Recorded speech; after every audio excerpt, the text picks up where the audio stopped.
Somebody was getting their steps in this morning. And happy steps. Cheers us all up. Good morning. Welcome to worship at Second Parish in Hingham in this beautiful old meeting house. Welcome to those of you, wherever you are, who are online. Welcome to you as well. May we never take for granted this privilege, this holy privilege of gathering like this every Sunday. It just feels more important than ever, doesn't it, in these challenging and worrisome times. It is so good to be here. So welcome. Once again, welcome to all. Are there any announcements that any of you would like to make? Well, I've got one. Some of you attend from time to time the Listening to Other Voices program series, listening to people from other faiths and backgrounds over at Glastonbury Abbey.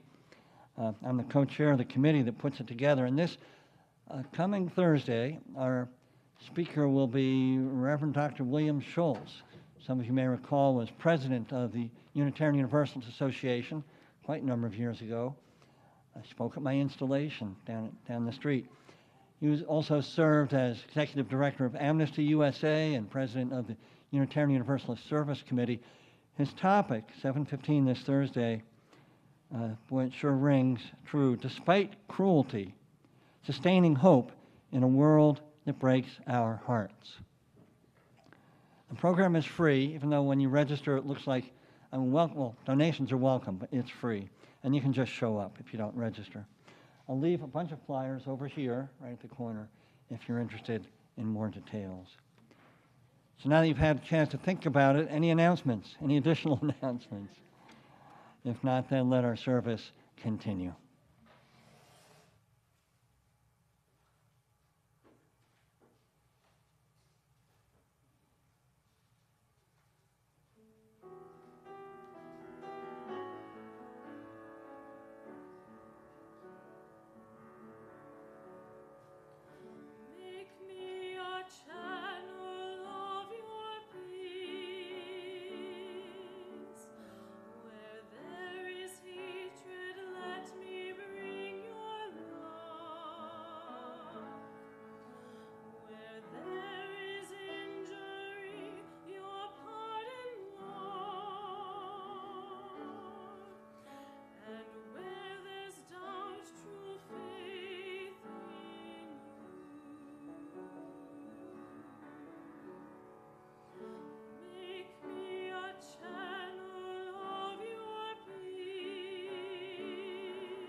We have gathered once again. Just after the turning of the year, we've gathered as worshipers have gathered here for over 275 turnings of the calendar. Gathered in the spirit of love, gather to renew our spirits, gather to renew our resolve to live according to our deepest, most cherished values. Gathered to resolve to bring more kindness and justice and peace to this troubled, wider world of ours. Yes, gathered once again in this place made sacred by the love of generations, and it is good, very good, to have gathered. Let us sing. You know this one. You may not feel as though you need the hymn book. I'll call out the verses. This little light of mine, it is 119, if you'd like to refer to the hymn book. This little light of mine.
The light of mine, yours too. I'm gonna let it shine. This little light of mine.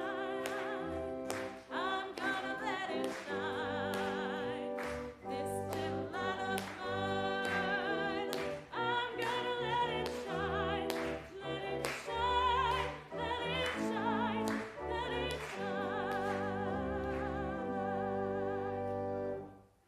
Please be seated.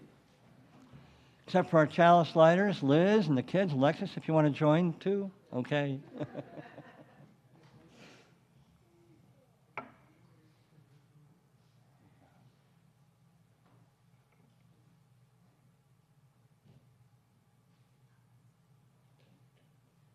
so no hurry.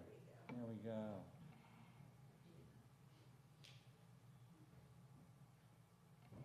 And as they light the chalice, may we speak together the covenant of this second parish in Hingham printed in your order of worship.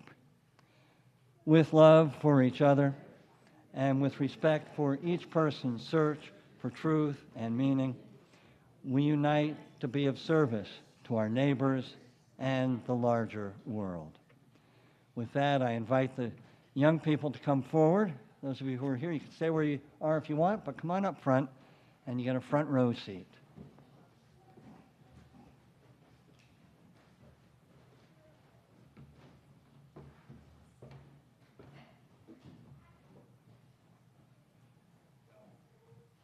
There's still room.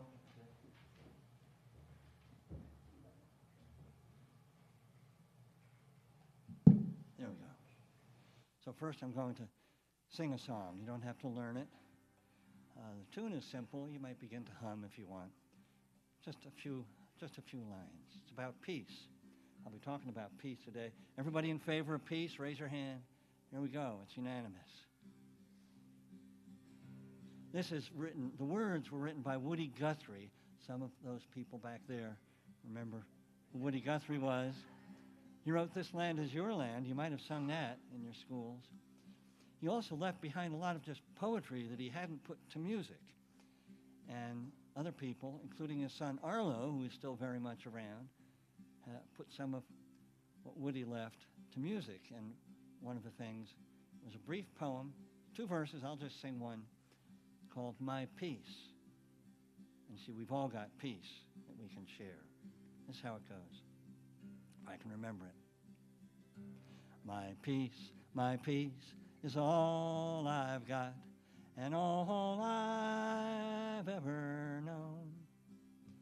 My peace is just about 1,000 times more worth than anything I've owned.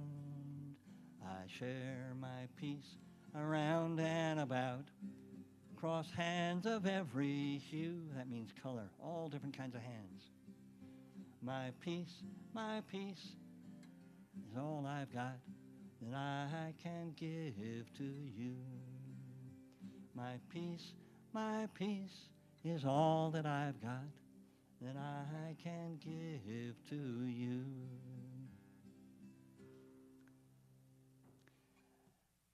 Now, who would like to tell me or share your idea, because there are lots of ideas about peace. How, if somebody said, what is peace? What does that word mean? What would you say? Yes?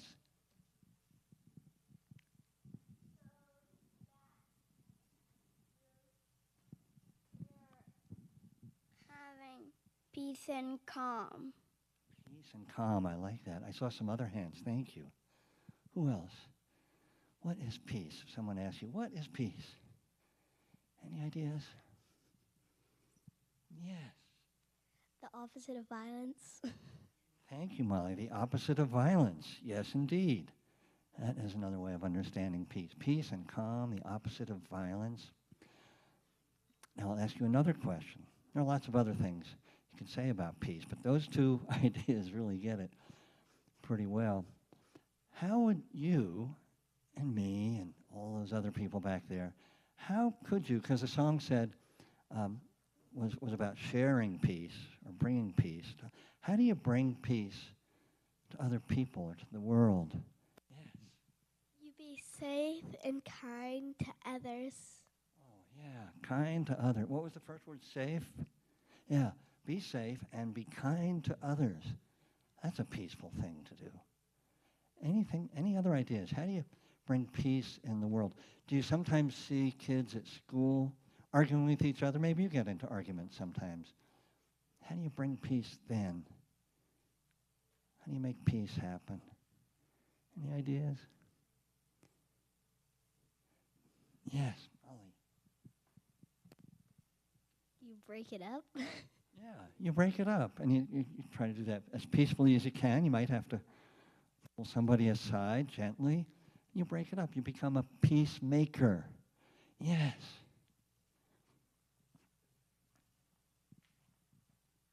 So, also, you could have some peace and quiet in your bed reading a book. Yes.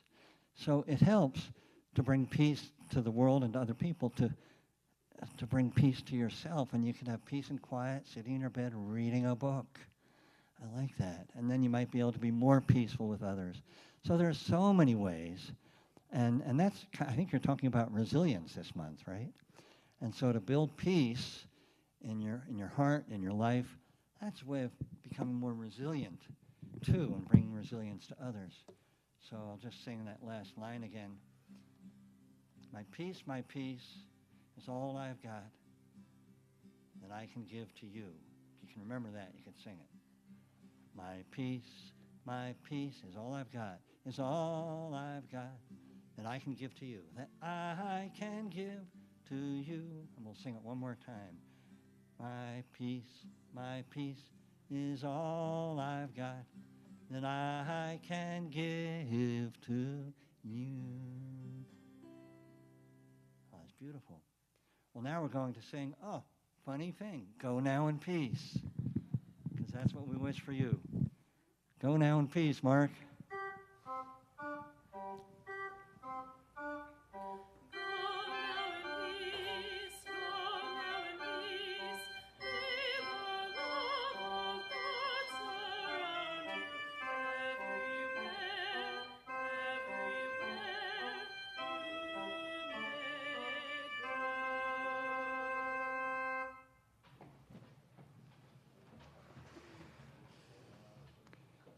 And now a responsive reading about peace. It's number 589 in your gray hymn books.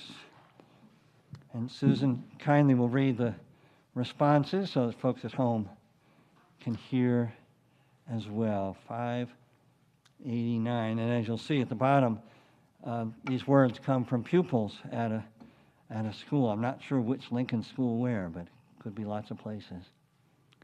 Peace. Peace means the beginning of a new world. It means that nations are friends. It means joy to the world. Peace is quiet and calm. It is rest. It is silence after a storm.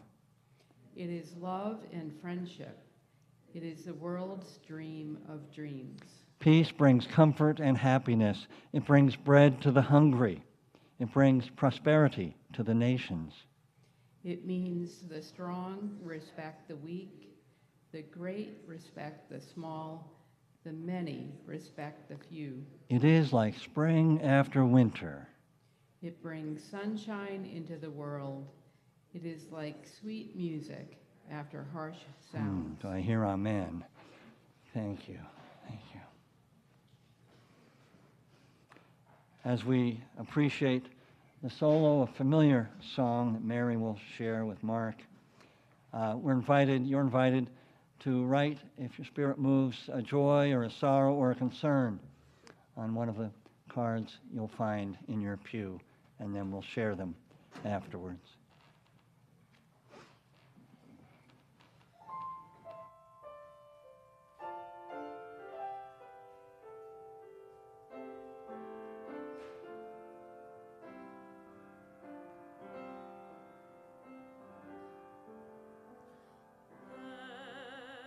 Let there be peace on earth, and let it begin with me.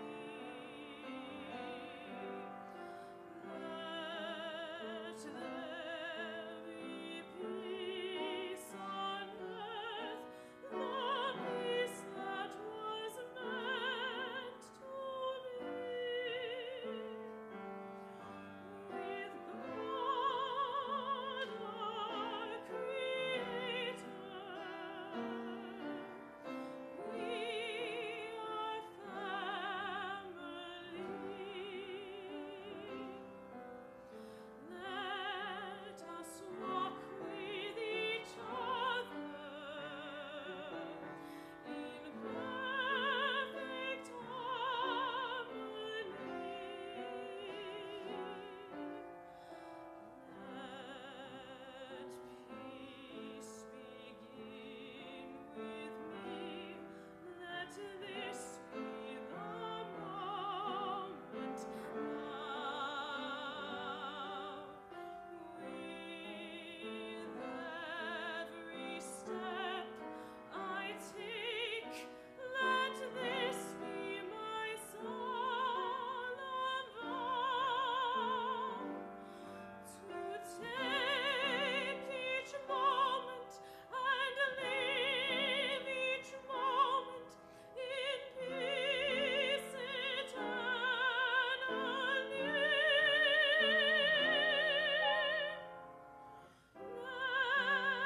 Let there be peace on earth, and let it begin with me.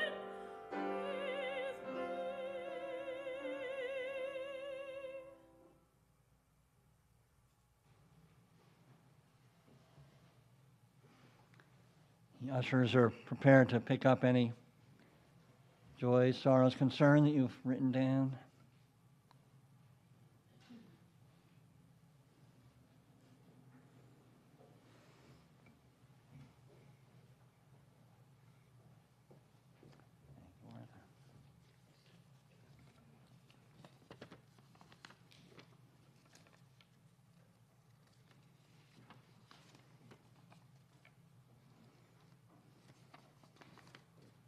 Clearly, our hearts are full this morning.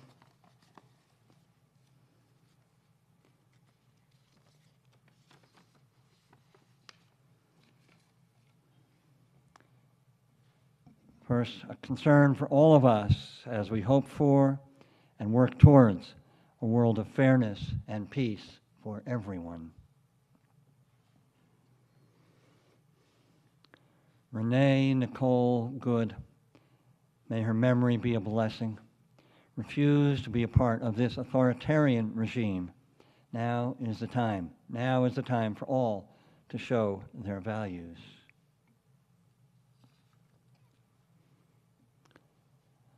A sorrow for the death of Bob Weir, Grateful Dead often lead singer, whose music brought joy to many. And man, we need the joy. I'm grieving for my country and for my parents, who were immigrants from Nazi Germany and thought this was the best country in the world.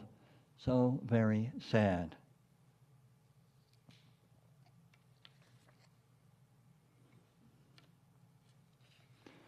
A concern for my dad as he recovers from COVID and pneumonia, and a profound gratitude for the outpouring of love and support from this congregation over this past week.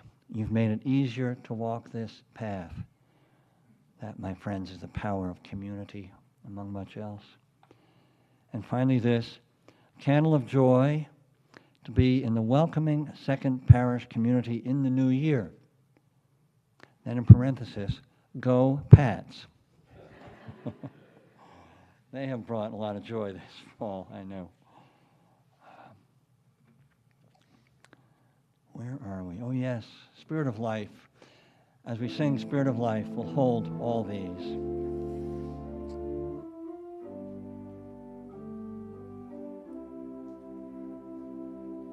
Spirit of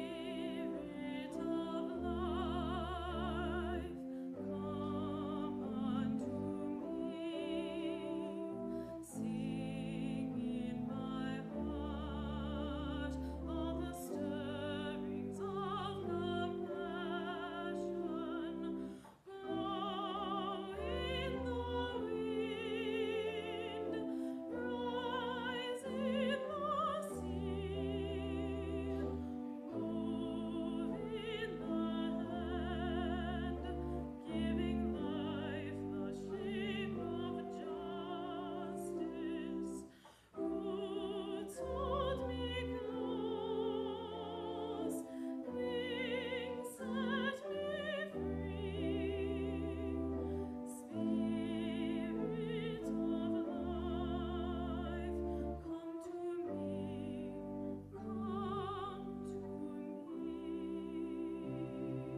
come to me. May we join hearts and minds in the spirit of continuing meditation and prayer. Gracious Holy One of many names, Spirit and source of life and love, may we find and spread peace this new year. Peace, it does begin with us. Shouting will not bring peace. Hateful slogans, condescending stereotypes will not bring peace. Us and them will not bring peace. A peaceful heart and determined spirit can bring peace. Words that unite rather than divide can bring peace. Daily recommitment to kindness, compassion, understanding can bring peace, even or especially in times such as ours. Work for justice, voting can bring peace. All, even or especially in times such as ours, as our hearts break in the midst of death and suffering and wars around the world, in the midst of American threats against other sovereign nations and territories,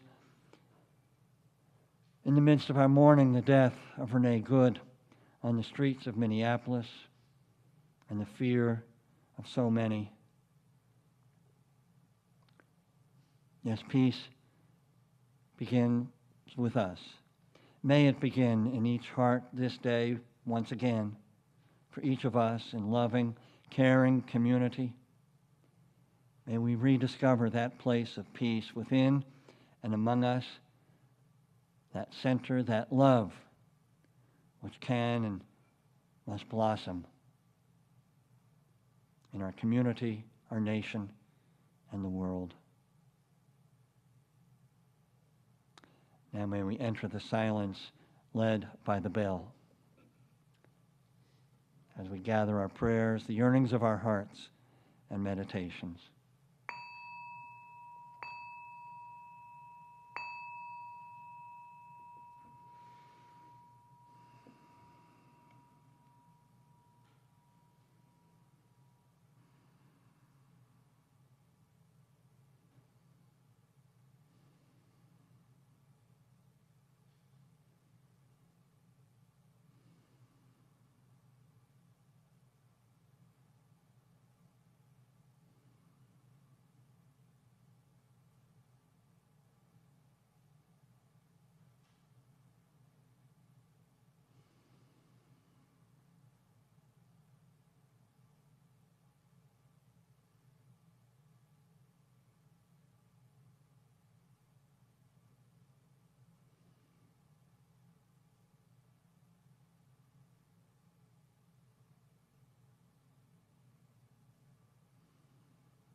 In the continued spirit of prayer, may we share, reading together the prayer of St. Francis that we heard sung so beautifully earlier, that we now speak together. Lord, make me an instrument of thy peace. Where there is hatred, let me sow love. Where there is injury, pardon. Where there is doubt, faith. Where there is despair, hope. Where there is darkness, light. Where there is sadness, joy. O divine Master, grant that I may not so much seek to be consoled as to console, to be understood as to understand, to be loved as to love. For it is in giving that we receive. It is in pardoning that we are pardoned. It is in dying to self that we are born to eternal life.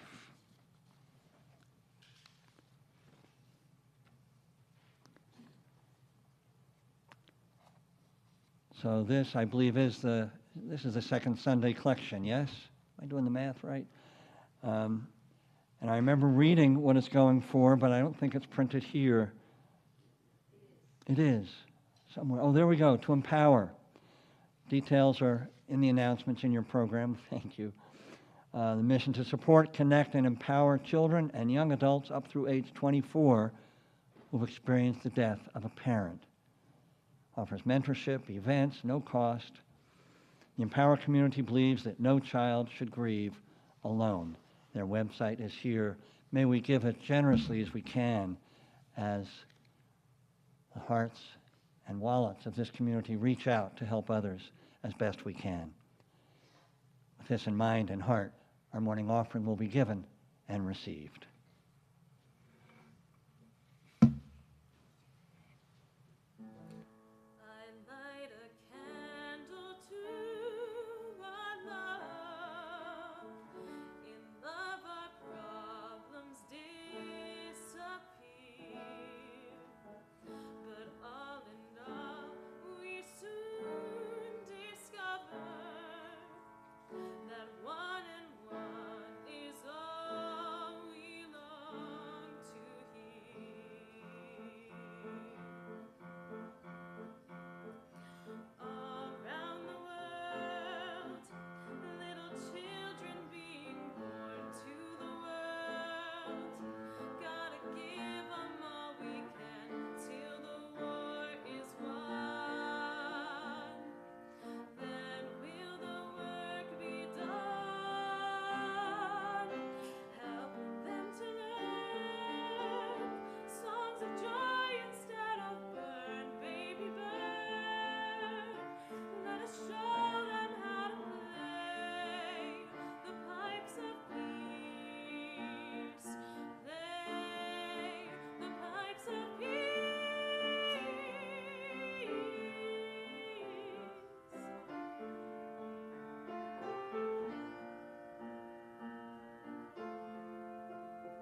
The reading this morning, as you can see in your program, comes from a book written a long time ago, maybe 50, 60 years ago, oh, more like 60 or more, A Religion for One World by Reverend Ken Patton. Now, those of you who remember the blue hymn book that we used to have in our pews know that it always felt like about half of the responsive readings at the back had been written by Ken Patton. He was a Universalist and then Unitarian Universalist minister. And one of the things that he did in Boston was at the old Charles Street Meeting House to create, I forget exactly what he called it, it might have been A Religion for One World. In the meeting house, there was a globe, a map of the universe, so to speak, symbols of all the world's religions and other traditions around, a few of which ended up, when that experiment ended, at Starr King School for the Ministry, where I studied. Anyway, he was a believer in a religion for one world. Here's what he wrote. Just as we get a cozy feeling about the people who live on the same block, so we should have this sense of neighborly identification with those who live with us on earth. It is such a tiny place in a vast universe. When will we have the same emotions about our world as we do about our native land?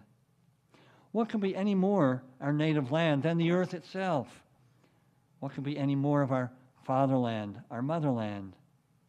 This is one world, our world. We have always been but one humanity. We still are. Our great problem is, and has been for ages, how to live with each other, with our fellow human beings.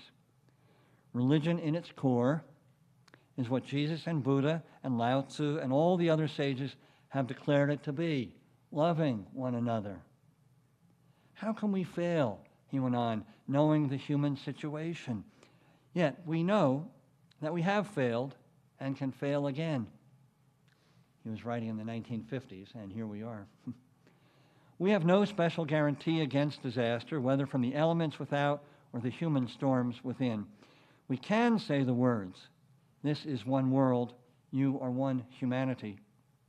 Live therefore in peace, and till the garden of the earth, and make your days and the years of your children a glad time upon the earth."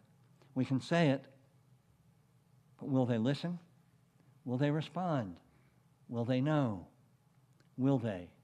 And in time. Here ends the reading. I'm going to sing again. The tune is Finlandia, familiar perhaps to most of us.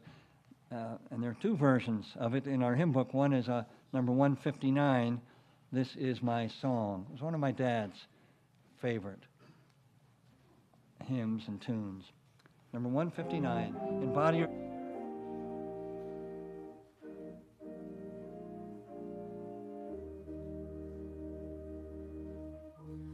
This is my song, O God of all the nations, a song of peace, o'er lands and far and wide. This is my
Please be seated.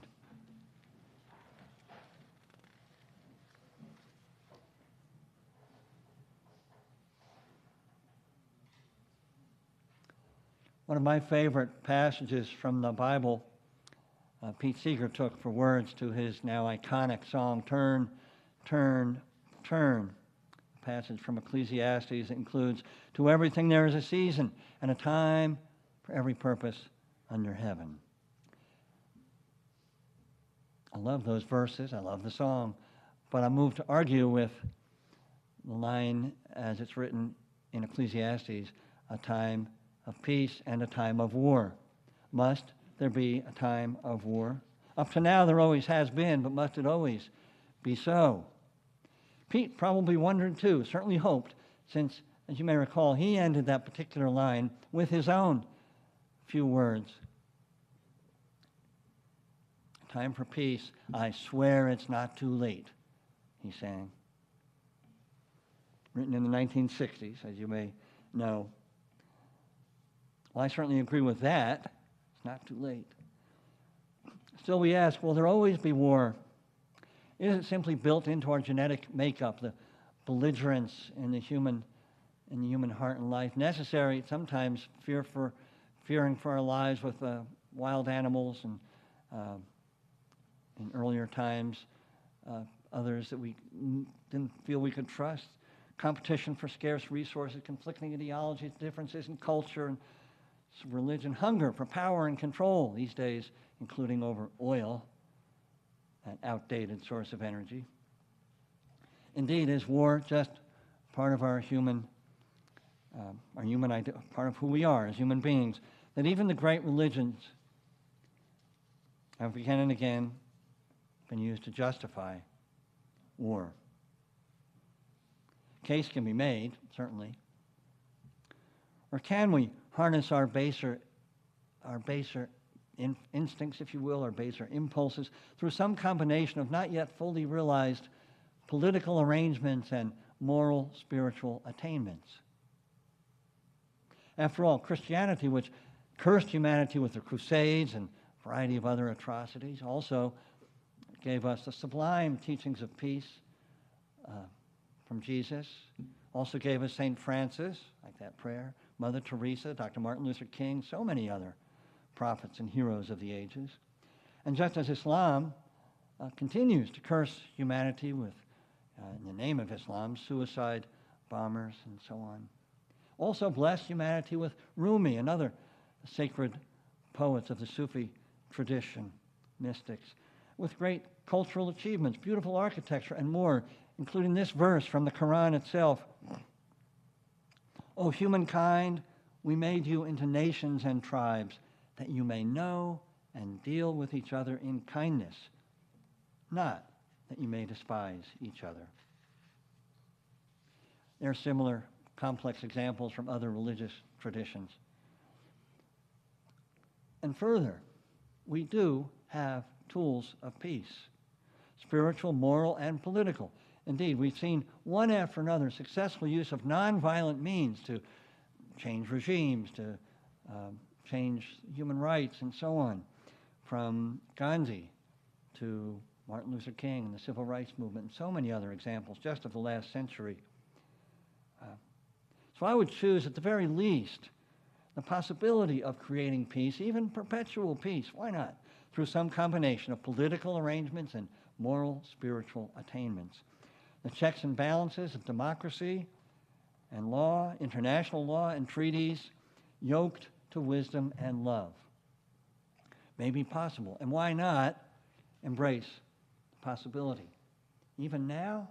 Yes, especially now. I've been reading a new book by a contemporary philosopher named Marcus Willischek, and it's about the 18th century German philosopher Immanuel Kant. You may recall, some of you, that I quoted Kant a few weeks ago. Well, in college, I made my way under the tutelage of Richard Bernstein, professor, through the Critique of Pure Reason. I understood a few lines of that book. This new book was a kind of refresher, not just of that book, but of Kant's entire life and works. I'll share just a couple of thoughts that are relevant to the question of peace that Willischek shares and the possibility of peace. To begin with, one of Kant's later works was titled Perpetual Peace. I stole that from this morning's sermon. But he didn't have a question mark, Kant didn't, at the end. Perpetual peace. But he explored what might be necessary. Did he believe that perpetual peace was likely, even inevitable, in the continued progress and evolution, if you will, of humanity? Not exactly. Here's what he did say in a paraphrase from Willischek. Even though it is theoretically impossible to predict with any certainty that perpetual peace will be realized, and even if that outcome seems improbable, it is the task of politics to continually work toward that goal. Now, why is this the task of politics? What did Kant say about that? He says it's a moral imperative. A moral imperative that the political system, through politics, we seek peace. Since only peace among democratic nations, he said, can hope to ensure human rights and justice, which Kant believed each individual deserved, was due by virtue of what Kant called inherent dignity of each one of us. That sounds familiar? It's in our first principle of our Unitarian Universalist principles, inherent dignity. And this cannot be adequately safeguarded, Kant said, in times of war. So it's a moral imperative, he said, to seek peace politically. And further, Kant outlines with remarkable prescience the political arrangements that he believed would be necessary to maintain perpetual peace. Now, he lived in a time of autocracy everywhere. Eventually, the French Revolution, which overthrew it, but that's a long story, too. But it was a dangerous time. Lots of violence, lots of war. But he outlined what he thought would be necessary to ensure at least progress in the direction of peace. Arrangements that look a lot like the United Nations, at least as its founders envisioned it to be, even though, to be sure, imperfectly realized the UN up till now. Current wars, certainly including the United States' unilateral action, military action, invasion of Venezuela. So many things highlight the imperfections. With all the failures and imperfections of the UN as a global peacekeeper in mind, we might well ask with Pete in another one of his iconic songs, will we ever learn? You might say, well, we've tried everything. It's not working. Will we ever learn? 80 years since the UN's founding, countless marches and rallies for peace. I've been on, probably most of you at one time or another, and still no peace. Is it hopeless? Back to Kant. Kant himself was quite open-eyed. I just described the times in which he lived. Quite open-eyed when it comes to, he talked about inherent dignity, but he also talked about the inherent wickedness of human beings. It's all in there, two wolves in our hearts. Having, as Willischek put it, quote, no illusions about people's natural egotism, ill will, and belligerence, all of which would seem to lead to perpetual war. Failures of the UN, for example, not perpetual peace. Yet, as Willischek also writes, Kant still banks on the future, on progress. All right, I vote for Kant.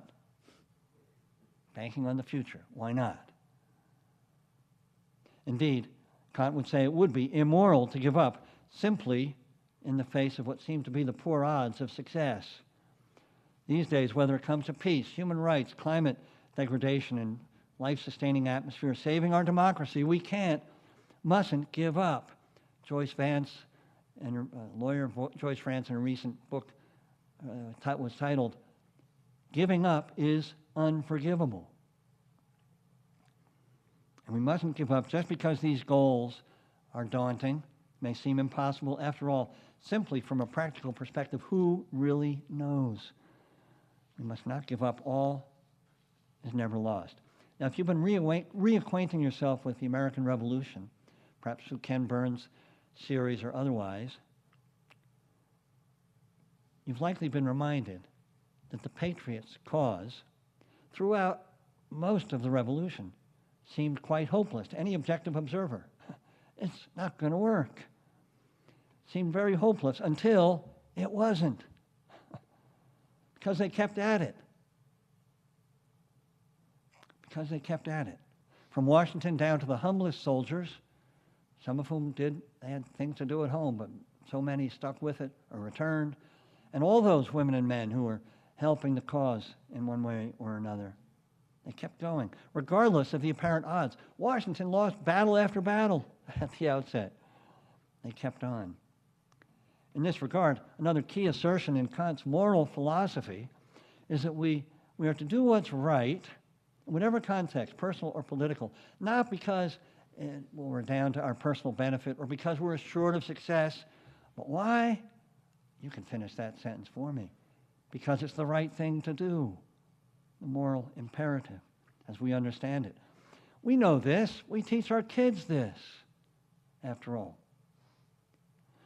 To look at this from a slightly different angle when it comes to what may seem like the hopeless cause of securing a perpetual peace, we can at the very least affirm that even if our human propensity to violence and war is written into our genes somehow, well, so is nonviolence and peace. Sociologist Elise Boulding, in a book from a quarter century ago or so, titled Cultures of Peace, the hidden side of history, reminds us that in spite of all the wars and violence in the world, most of the time, in most places, the peaceful dailiness of life goes on. As she put it, the common round from dawn to dawn that sustains human existence, along with times of celebration and of human creativity in poetry, song, dance, and art. She reminds us, in short, of the cultures of peace which already exist, have always existed. During my mother's last years, she and I would go out to Nantasket Beach in the summertime. She did not like the cold. And we'd sit facing the water, and people would be playing on the beach, lying on the beach, reading. People walking by, all different languages. It's a multicultural place, Nantasket, as you know. And it occurred to me, gee, this is peace. And all around the world, there are scenes like this, one place or another. Now, Elise Boulding recognized, to be sure, the daunting challenges which face us in our times, the wars. And she also reminds us in great detail not only of these human, close-to-home cultures of peace in our everyday lives, but also of the wide variety of efforts on the planet to secure peace among nations, from the UN, for all its imperfections, to all sorts of non-governmental organizations working for human rights, peace, end poverty, and so on, including, well, she didn't write this, but I'll add, our own Unitarian Universalist Association, particularly the UU Service Committee and its human rights programs. That's us, my friends. We're part of this, called building a culture of peace. All this, even as is surely the case these days, that such efforts are threatened in so many ways, not least by the current administration's rollback of domestic and worldwide aid programs, human rights programs, as well as their readiness to ignore the rule of law here at home, international rule of law wherever, to inflict violence and war on other nations in defiance of international law. But look, we humans do know how to make peace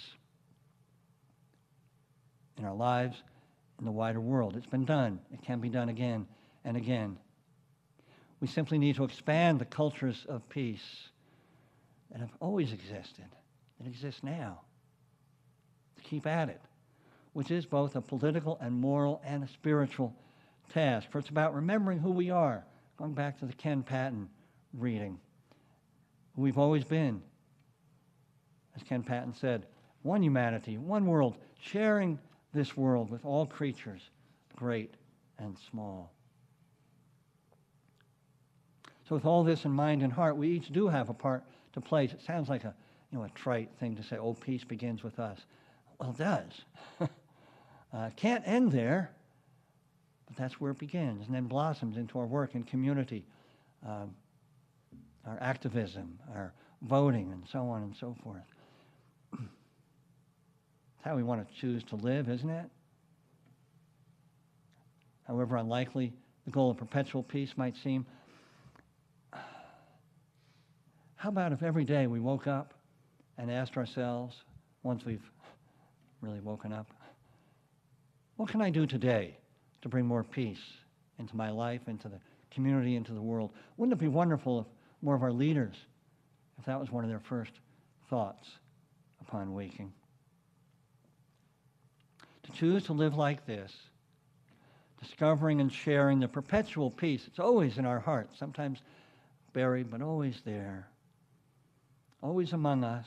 It's never too late, so that maybe someday political arrangements and moral, spiritual attainments will give us at least more peace on earth than we see today. Certainly won't happen. Certainly won't happen if we give up. Peace, friends, peace.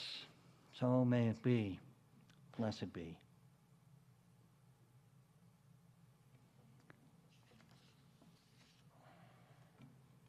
We are going to sing again one of my favorite hymns, number 163 in our gray hymn books. My favorite hymn, but I always kind of forget the name.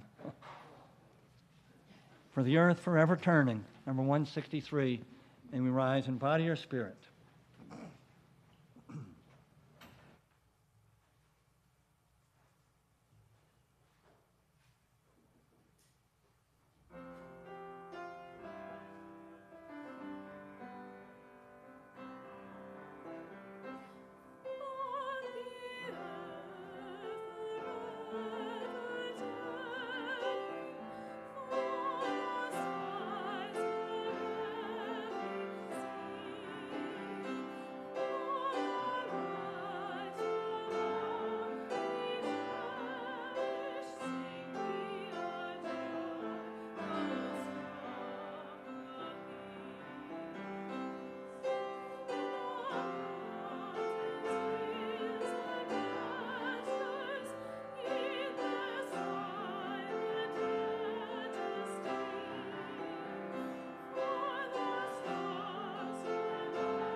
Please be seated.